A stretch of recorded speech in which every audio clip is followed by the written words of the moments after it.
کہ حکومت نے پاکستان کے کروڑوں نوجوانوں کے ساتھ وعدہ کیا تھا کہ تبدیلی آئے گی، 1 کروڑ نوجوانوں کو ہم نوکریاں دیں گے، لیکن 1000 دن مکمل ہو گئے، 3 سال گزر گئے، 1 کروڑ نوجوان مزید بے روزگار ہو گئے۔ اور وزیر اعظم صاحب یہی کہتے ہیں کہ گھبرانا نہیں اور سکون قبر میں ملے گا۔ آج حکومت نے 2 دن قبل بجٹ پیش بھی کیا تھا اور پاس بھی ہوا، لیکن ابھی بجٹ کی سیاہی خشک بھی نہیں ہوئی ہے کہ پیل جی 1 کلو کی قیمت میں 19 روپیہ کا اضافہ ہوا، پیٹرول کی قیمتوں میں اضافہ ہوا، ڈیزل کی قیمتوں میں اضافہ ہوا، اور تمام مصنوعات جو انسان استعمال کرتا ہے اس کی قیمتوں میں اضافہ ہو رہا ہے۔ تو ہم یہی پوچھنے آئے ہیں کہ آخر موجودہ حکومت وہ وعدے کب پورا کرے گی؟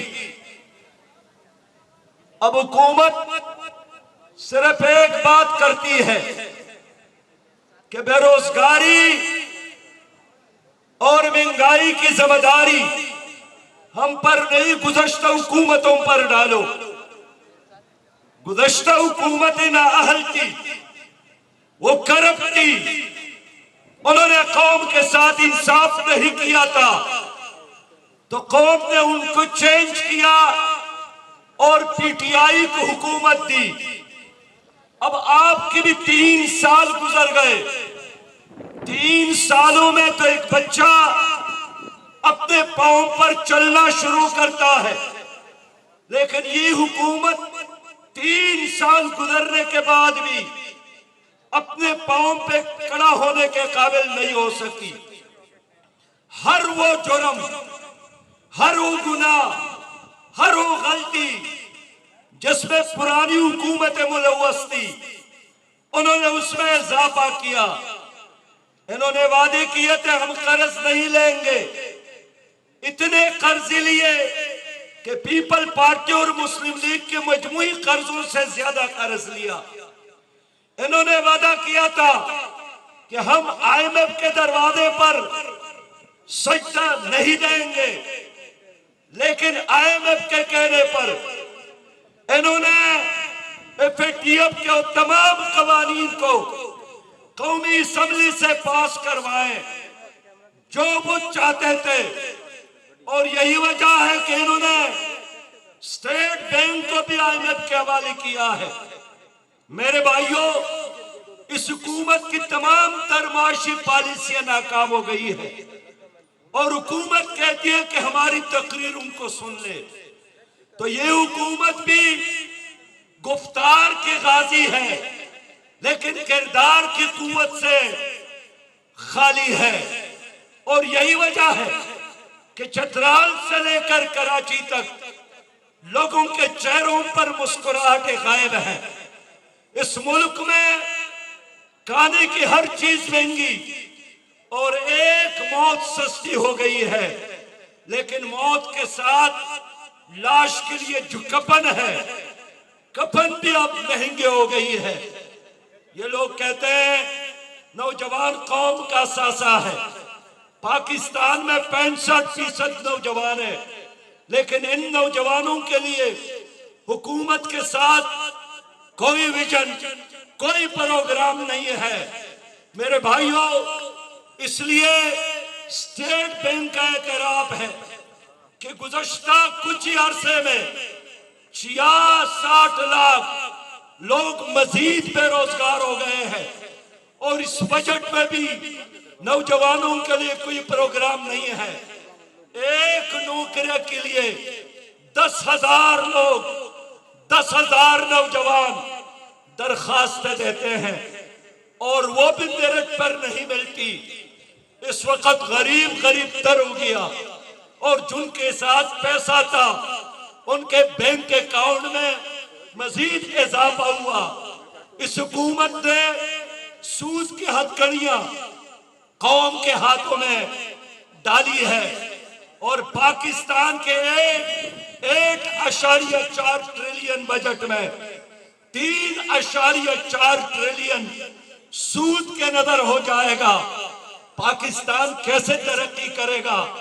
میرے بھائیوں سن لو، جب تک پاکستان کی سیاست جاگیرداروں کے ہاتھ میں ہے، پاکستان کی سیاست کرپٹ سرمایہ داروں کی ہاتھ میں ہے، پاکستان کا عام آدمی ترقی نہیں کرے گا. یہ نظام تمہارے لیے کارخانوں کی بجائے لنگر خانے بنانا چاہتی ہے.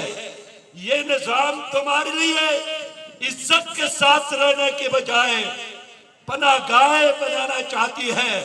نوجوان کہتے ہیں لنگر خانہ نہیں، ہمیں کارخانہ چاہیے، ہمیں روزگار چاہیے. ہمارے نوجوان باصلاحیت ہے. آج پاکستان میں جتنے لوگ بے روزگار ہیں اس میں سب سے زیادہ بے روزگار نوجوان وہ ڈگری ہولڈر نوجوان ہیں جنہوں نے اپنے والدین کی پونجی ختم کر کے ڈگری حاصل کی ہے، لیکن آج وہ اپنے گھر پر بوجھ بنا ہے. اس بے روزگاری کی وجہ سے نوجوانوں میں نشہ عام ہو گیا، بے روزگاری کی وجہ سے ڈپریشن عام ہو گیا، بے روزگاری کی وجہ سے جرائم میں اضافہ ہوا. اور اب پولیس جن کو پکڑتے ہیں ان میں زیادہ تر جرائم میں اعلیٰ تعلیم یافتہ نوجوان ملوث ہوتے ہیں. وہ یہی کہتے ہیں کہ والدین نے پڑھایا لیکن اب روزگار نہیں ہے. میں اس لیے آپ نوجوانوں سے وعدہ کرتا ہوں کہ ہر مسئلے کا حل موجود ہے. موجودہ مسائل اور موجودہ مشکلات ان حکومتوں کی وجہ سے ہے. پیپل پارٹی کی حکومت ہو تو بھی غریب کے لیے مشکلات، مسلم لیگ کی حکومت ہو تو بھی غریب کے لیے مشکلات، اور پیپل پارٹی کی حکومت اور پی ٹی آئی کی حکومت ہو ویسی مشکلات. اب مجھے بتائیں ہمارے مسائل کا حل کیا ہے؟ ہمارے مسائل کا حل اس ملک میں لا الہ الا اللہ محمد الرسول اللہ کا نظام ہے. نبی مہربان صلی اللہ علیہ وسلم نے فرمایا ہے کہ میں پناہ مانگتا ہوں، اللہم انی اعوذ بکا من الفقر محتاجی سے، والکفر اور کفر سے. میرے نبی نے بھی محتاجی سے اور کفر سے پناہ مانگی ہے. اس لیے بے روزگار نوجوانوں کے ہاتھوں میں کسی کو کلہاڑی دے کر، کسی کو زمانے کے رواج کے مطابق رسی دے کر اس کو ہنر سکھاتے تھے، باعزت روزگار کا راستہ بتاتے تھے. لیکن یہ درس ہے ہر حکومت کے لیے کہ نوجوانوں کو روزگار بھی دو، نوجوانوں کو مہارت بھی دو، نوجوانوں کو وسائل بھی دو، تاکہ وہ اپنے پاؤں پہ کھڑے ہو کر اپنے خاندان کو بھی سنبھال سکے اور اپنی قوم اور ملک کو بھی ترقی کی طرف لے جا سکے.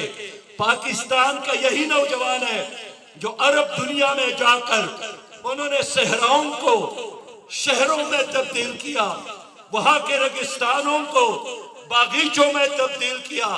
پاکستان کا یہی نوجوان ہے جنہوں نے یورپ میں اپنی صلاحیت کا لوہا منوایا ہے. لیکن یہی نوجوان پاکستان میں ہے تو چوک اور چوراہوں میں بیکار، بے روزگار، پریشان، ڈپریشن کا شکار آپ کو نظر آئے گا. یہ ہمارا اثاثہ ہے، یہ ہماری طاقت ہے، یہ ایٹم بم سے زیادہ پاورفل ہمارا سرمایہ ہے. ہم اس کو تباہ نہیں ہونے دیں گے. ہم اس کو منزل دینے کے لیے آئے ہیں، ہم اس کو سہارا دینے کے لیے آئے ہیں، ہم ان کو حوصلہ دینے کے لیے آئے ہیں. میرے دوستو، میں نوجوانوں سے کہنا چاہتا ہوں کہ پاکستان کی قوم نے تمام لوگوں کو دیکھا، پیپل پارٹی، مسلم لیگ اور اب پی ٹی آئی کو دیکھا، اور اب ہر ایک کو اندازہ ہوا ہے کہ جاگیردار اور سرمایہ داروں کا یہ ٹولہ یہ کبھی بھی عام انسان کی ترقی کے لیے کام نہیں کرتا۔ یہ ہمیشہ اپنے پراپرٹیز میں اضافہ، اپنے بینک اکاؤنٹ میں اضافہ، اپنی جاگیروں میں اضافہ تو کرتا ہے، لیکن غریب کے لیے ان کے ساتھ کوئی پروگرام نہیں ہے۔ غریب کی عزت کی ضمانت لا الہ الا اللہ کے نظام میں ہے۔ اس لیے جماعت اسلامی نے طے کیا ہے کہ ہم کراچی سے لے کر چترال تک 4 جولائی کو بے روزگاری کے خلاف اور مہنگائی کے خلاف، بے روزگاری کے خلاف اور سودی نظام اور سودی معیشت کے خلاف انشاءاللہ احتجاج کریں گے۔ اور بے روزگاری کے خلاف یہ مارچ پہلا مارچ ہے۔ پاکستان کے ہر شہر میں بے روزگار نوجوانوں کو ہم منظم کریں گے انشاءاللہ۔ ان نوجوانوں کے کاروان بنا کر ہم چترال سے آغاز کریں گے اور گلی گلی، کوچہ کوچہ اور ہر شہر میں جا کر نوجوانوں کو منظم کریں گے۔